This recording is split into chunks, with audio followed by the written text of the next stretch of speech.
All right, I didn't give any thought to this, so I'm just going to talk. Pretend for a moment we've entered a parallel universe, free of bullshit and full of bold solutions. That's what the No BS Marketing Show is all about. I'm your host, Dave Mastovich, and let's cut the bullshit for this special David Bowie tribute. I'm with our producer, Suzanne Mayer. Suzanne, how are you? I'm good, Dave. How are you? Good. A little saddened by an artist that had a big impact on both of our lives passing away. Yeah. My initial reaction when I first heard that news yesterday morning, the first thing that ran through my mind was he was the first he was different. He was like the first person that I can remember being like, "Hey, he's different," but he made different so cool. That's the only way I can sum him up is he made different so cool. And why he's significant to us here at the No Bullshit Marketing Show, and why we want to do a separate special episode about David Bowie, is a number of different things. We're going to follow the show's format. So this is sort of qualifying as the rant, and then we'll go through each of the segments. But he was a messaging artist, a messaging guru, and that he understood what we talk about and our definition of marketing, and he understood about how you had to find out what the customers want and try to give it to them. If they aren't sure what they want, if they just want something different, then you give them something different. So he was able to change his personas before the phrase persona was the catchphrase and buzzword that it is now. I have this sheet in front of me of the David Bowie personas, and it has all these different images, and it has about 25 of them. I think 7 or 8 of them are the ones that are most memorable. But when you go through, we'll go through those as we get into the segment a little bit more. But I want to start off with the first one, which is bullshit. Our question is always, when have you seen bullshit in the workplace? So let's just repurpose that question. Say, what is some of the bullshit that David Bowie fought against and was different about from our perspectives? And I'll just go first to give you some time to think about yours, because this is totally ad-libbed here, this episode. But I think the thing that David Bowie did that fought from the regular bullshit was in a time when the music industry was in probably one of its weaker periods. You had the massive change of the 60s with the Beatles and the Stones and the Who, and then you had Woodstock. And then you hit the 70s where it kind of got regurgitated and the album-oriented rock was playing the same songs, and then you had disco as a big genre. He kind of came back and totally fought all of that. He wasn't going to be just the album-oriented rock, wasn't going to be Woodstock, and wasn't going to be pop, and wasn't going to be disco. So I think that was the first thing that he did to kind of fight some of the bullshit in the music industry that was going on. I think right to the end, his that final move, the fact that he dropped an album on Friday, that to me is clear. Like, this is a man who clearly an artist, clearly had one more thing he had to get out. And the fact that I don't know if you've listened to it at all. It's amazing. It's yet another. He never did things the same. He was constantly reinventing himself and pushing the envelope of music. And what I thought was always very cool about him was he collaborated with artists, some a bit more commercial than others, which I was that's the part that I always kind of was disappointed in, namely the Mick Jagger Dancing in the Streets. But overall, his collaboration efforts were genius. I mean, he did great work with other people.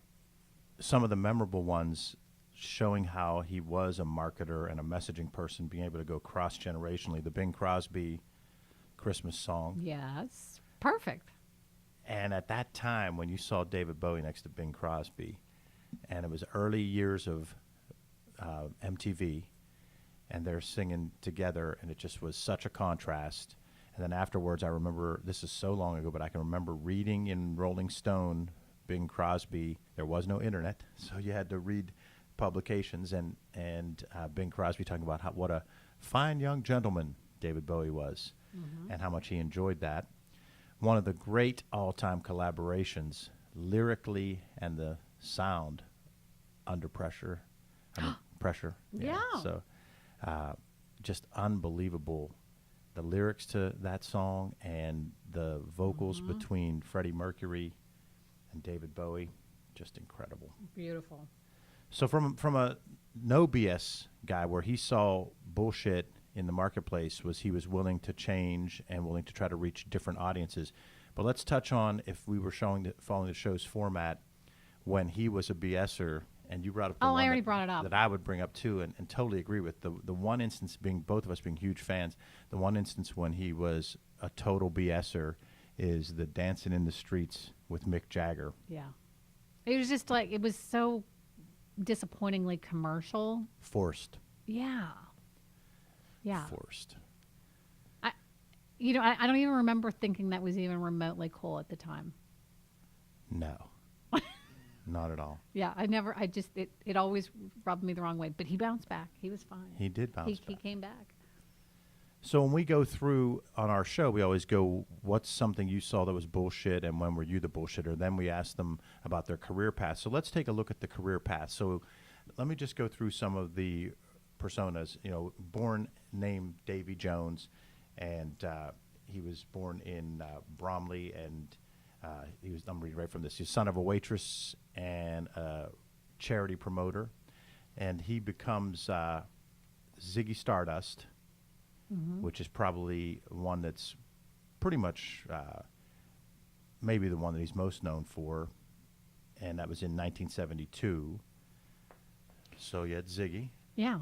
Interesting, actually, just to tag onto that, I have to give a shout out to our friends over at WYEP. They did an awesome tribute special, which they're streaming on their website, if you want to hear it. But they were telling this story about, he was in college and was trying to make a go in the record industry, and he was waiting for this call back from this record label, and he was literally on his way to it was like a final class or something, to graduate. He was literally on the way to this class for this final exam, and he got the call from this record label, and he just and his career he just went that direction.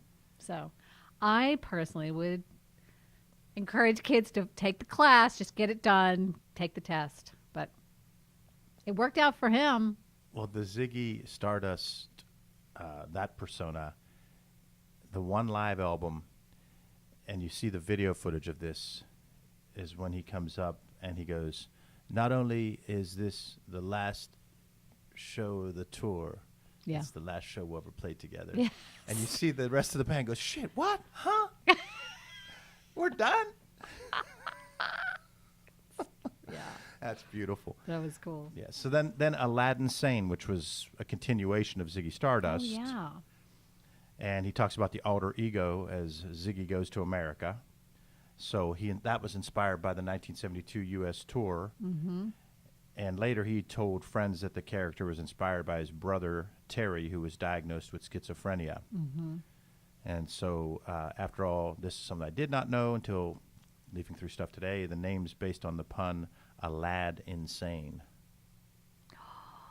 I never knew that. Alad Insane, and apparently his brother Terry was diagnosed with schizophrenia. Wow, that's interesting. The next persona is the Thin White Duke. Mm-hmm. And that was at the peak of his cocaine usage, hence the Thin White Duke. Mm-hmm. Who else? Well, that one was what? The white shirt, black trousers. Yep. And what was the year on that? What time period was that? That's about 76. Okay. And he's quoted as saying that during that time he lived on, quote, red peppers, cocaine, and milk. Healthy. So then there's a couple that I, even though I'm a fan, did not recall these, but one is Halloween Jack, beautiful. which Wow. was Bowie's first post Ziggy persona. It was his eighth studio album, which great album, Diamond Dogs. Yes. And Halloween Jack's a real cool cat who lives in the declining hunger city. So I had forgotten about that one. And then, in the early '80s, probably about 1983, he came out as the cool dance dude, kind of 30-ish, late 30s, with Yeah. Modern Love and the tie, loosened tie, and the overcoat, and Oh my God. Modern Love and China Girl. One of my friends ranked China Girl #1. He's No. my sarcastic friend. No. I asked a bunch of my friends that are Bowie fans, and one sent back China Girl #1. But you know Juice quite well from was Massive. Juice? No, Juice. Oh. Juice couldn't stop with just one, so he sent me a flurry of texts while we were doing. We're taping multiple podcasts today, and while you and I were on the one podcast, he sent a flurry of texts, 13 or 14 of them, describing his top 10 and giving me his rationale. So we're going to read that a little bit later. Oh, nice. But another friend, Eric Andrews had. I don't know whether he's joking or not. He said China Girl was #1. So I don't. That was very like Modern Love, like that whole. It was so poppy. Yes. It was entertaining. That was about the same time as the whole Mick Jagger dancing in the It streets. was a little bit before it. Yeah. But what happened was you had on that album you had Let's Dance, Baby, which was very Just you shut your mouth. yeah Remember that? yeah, and you had China Girl, Dun, dun, dun, you had Modern Love, dun, Let's Dance, 6-minute version. There was an extended version I used to play when I DJ'd. I could leave. I could go outside. I could be the Thin White Duke. Yes. So, and then he did what was it, Tin Machine or whatever that for a couple of years. But these are intense to see all these. We'll have to put these on the show notes. I got to try to find. I will that do for that. you. So then some of the other ones, The Man Who Fell to Earth, not to be confused with The Man Who Sold the World. So I guess in the 80s we would just call him the shit, since he was like pretty cool in the cool mode. But the biggest thing about all of those personas is that he was able to reinvent himself, come up with a big idea, and focus on that core theme for that time frame. And that really is a lot about what we talk about at Mass Solutions with marketing. Yeah, so that would be, let's see, so we went through career path, personas, what he fought the bullshit and when he was the bullshitter. And I guess we're talking a little bit about the big idea. What's your big idea that you think of when you think of David Bowie? I think of my favorite song, What's your favorite song? Suffragette City. Really? I told you, that's why I was telling you that, like, I can't hear that song and not hold still. Meanwhile, like the lyrics are, it's one of those, like, the lyrics are actually really intense, but it's just set to this like really catchy It is beat. intense beat. Oh, wham bam, thank you, ma'am. Oh, it's so good. Suzanne Mayer, Dun, dun, dun. Oh my gosh. the producer Don't get me started. of the And No BS marketing show. It's also, did you know that was one of David Bowie's favorite songs? Did you know? Did you ask him that? Yeah. You guys were buddies? Yeah. Do you want me to get to Gerard's text? Yes. Do you want to tell your Gerard story? You can't. No. All right, so everybody has a friend that you go and refer to them by their nickname. I think I'm even that for some people, because I have two nicknames from two different eras, depending on which crew of mine you were What? with. So, like when I was in my early 20s through my late 20s, I was Maz, because Maz the DJ. Oh yeah. But then throughout college, I was Masty, as was and is my brother. So we both get called Masty, because my dad owned a company that was called Masty's. But my buddy Gerard, who I met in college, his nickname is Juice. And like only about 5 people in his life call him Juice. They're the college buddies. And so Juice and I would always try to put together a party that, before anyone else did this, it was after the first Lollapalooza, which he and I were at. After the first Lollapalooza, we had a party at Three Rivers in the parking lot called Mazzapalooza. And no one was doing that yet. You know, like now everybody adds the Appaloosa, and we were doing that the first year after Lollapalooza, and then we did it for like 10 years straight, and we would just like take over a section of. You were at a few. You were I at was like 3 or there. 4 of them. That's where I met Juice and so. So you met Juice, and so Juice is my partner in crime when it comes to going to shows.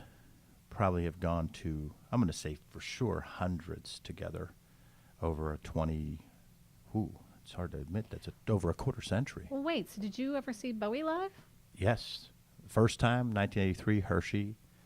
Second time, one of the earliest shows at Star Lake Amphitheater in 1990. I think it was the third show at Star Lake. I think I saw the 1990 one. And then at 1995 again at whatever it was called then, Star Lake, with your boy, who you went to college with, the guy who was a positive, upbeat guy, Trent Reznor.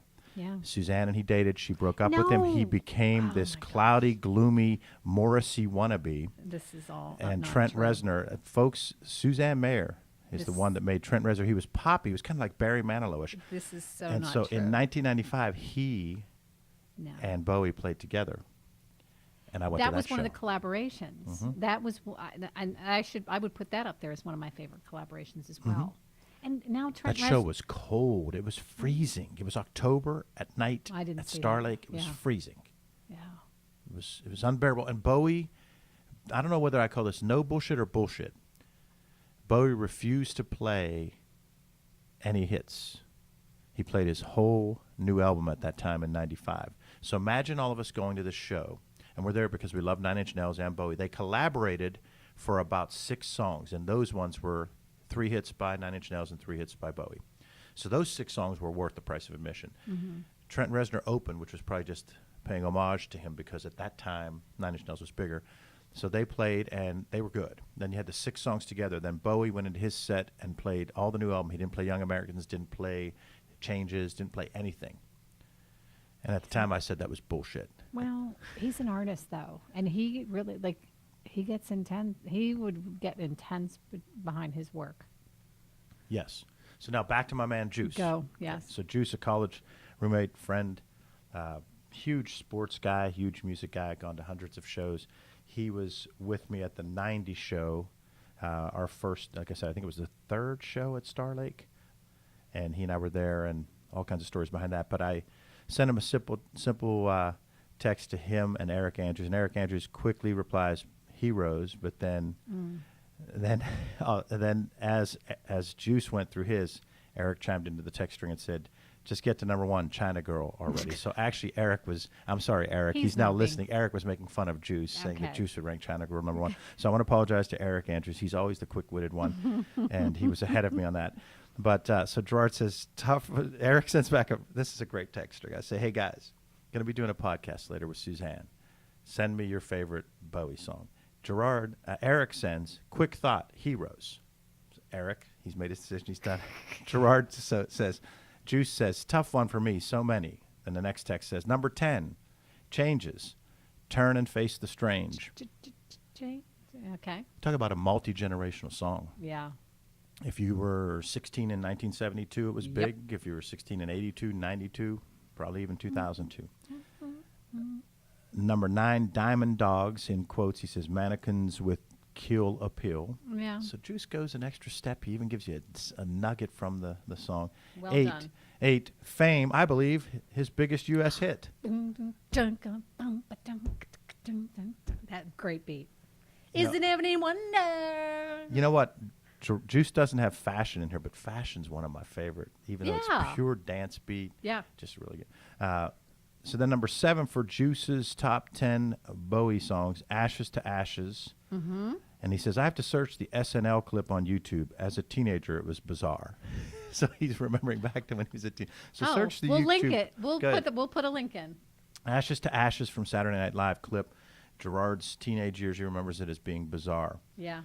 Number 6, he ties up with you. You're number 1, Suffragette City. Wham, bam, thank you, ma'am, he says in the text. Yes. Love. Now, after that series of texts, Gerard's 6 or 7 texts, Eric then chimed back in, "Just get to number 1 already, China Girl." So again, I messed that whole thing up. Eric was actually quite witty there. Sorry, E. Okay, so number 5, Station to Station. Here's his quote from it. It's not the side effects of the cocaine. I'm thinking that it must be love. Number 4, Watch That Man. The quote is, he talks like a jerk, but he can eat you with a fork and spoon. And then Juice says, I used to think that was fucking spoon, but it was fork and spoon. It did sound like Isn't this great? I said to him, can you call in for the show? And he goes, I'll just text. Say, oh my gosh, they would have been great guests. Number 3, Heroes, Just for One Day. Mm-hmm. Number 2, Rebel Rebel. The remake ties Ziggy to the mature Bowie. Bowie was teen angst before teen angst was cool. Another collaboration. Another. Oh, there's just so many. And then Eric Andrews texts, drum roll, please. Do we still have video of your bachelor party sing-along? Wait, did you say? They're referencing mine, but then actually at my wedding, too. So then number 1 from Gerard Donahue, Juice, my college roommate, lifelong friend. His number 1 David Bowie song is Young Americans. And he said this was the hit song at the wedding of the century. His vocal range is off the chart. At my wedding, they all came out and we were drunk off our ass. And the 2 different video guys come in and they get all of us. And we're all singing. My one buddy just stutters. He chokes. He like goes to say something and just stops. And that's on video. And then this other guy just goes up. And in the middle he says, it's the one part when he's talking about Nixon or something in the song. And my one buddy just goes, I'm not a crook. Right in the middle of the video. So it turned out to be a pretty amazing thing. So those are was good. Those are Juice's top 10. So I have to give a Awesome, couple. I have to Juice. give a couple of mine. At that wedding, Darlene's a huge Bowie fan as well. Darlene and I chose "Never Let Me Down" as our wedding song, which freaked people out because it's kind of medium tempo. It's not really a hit. And at weddings, you're used to the slow, lovey-dovey song, like Unchained had a Bowie Melody. song is your wedding. Oh my gosh, I didn't know that. At that time, people were choosing like Bryan Adams, that one Bryan Adams song, and then or "Faithfully" by Journey, or Unchained Melody when it remake and came out with Ghost. And you come to our wedding and you hear "Never Let Me Down," and it was not slow, so we just kind of just did whatever we wanted on the dance floor. So that's one that means a lot to me. I agree with my favorite is well, let me give a couple of other ones. With just some of the ones like Teenage Daydream, things like that. Some of those songs were great. The Man Who Sold the World, really good. Ziggy, like that one a lot. Just so many, but I do go to Young Americans, just the lyrics of that song, and one of my favorite lines that I vowed as a 20-year-old is, we've lived for just this 20 years, do we have to die for the 50 more? And I stood by that lyric, and I still stand by that lyric. Wow. We've lived for just these 20 years, do we have to die for the 50 more? How many people give up, whether it's at 25 or 30 or 35, and then just go through the motions and thank God it's Friday and the weekend's here. And I've always just said, no, I'm not as worried about the vacations. I'm worried about a Tuesday in March. I'm worried about a Thursday in September, because we don't have to say we've lived for just this 20 years. Do we have to die for the 50 more? That's why Young Americans is my number 1. Beautiful. I love, that's awesome. Dave, that was good. Yeah. Are we? We're still going for a minute. Oh, Let me oh, think. oh. Let me think. So I want to make sure there was. What else did I want to cover? I guess that is about it. So a couple of things. Huge marketer, huge messaging guy, lyricist, changes. Oh yeah, changes. That's another one that obviously Gerard had that I'd have up there. But the personas. I think that for us as marketers, what we do for clients is we really come up with their personas, and that's what he did. He had those different personas, and I think that's one of the big takeaways. Rest in peace, David Bowie. Amazing man. Definitely. An artist. Just humanitarian, too. Like, I mean, just... Yep. We lost a good one.